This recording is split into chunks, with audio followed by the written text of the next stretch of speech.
At eto na naman tayo, guys. May client tayo para clothing ang kliyente namin. Salamat sa tiwala. Yan ang window type nila na pawalokin. Pinalinis na sa atin yan. Dahil may tiwala. Ayan na, bes. Okay na yan. Malinis na ulit. At sunod naman ang split type. Kasi lang kliyente natin, naglagay lang yan at nagpa-repair din siya ng window type dahil hindi na daw nalamig. Gaya guys, yan pala ang problema. Nagpalit na tayo ng kapasitor niyan. Ayan guys, so ikakabit na yan para mapagaanan na. Salisuban natin ang problema ng kanilang window type.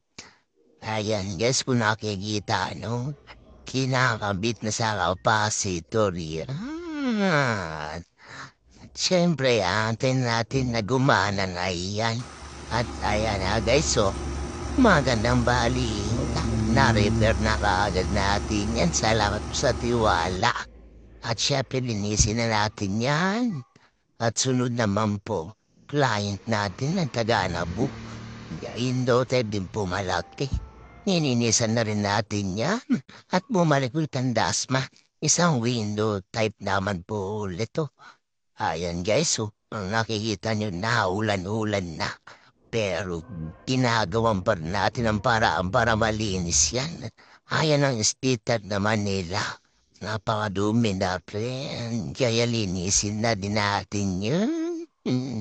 Huwag na natin patagalin pa. Ayan, guys, diba? Nakikita nyo, winashingan na ng husay yan.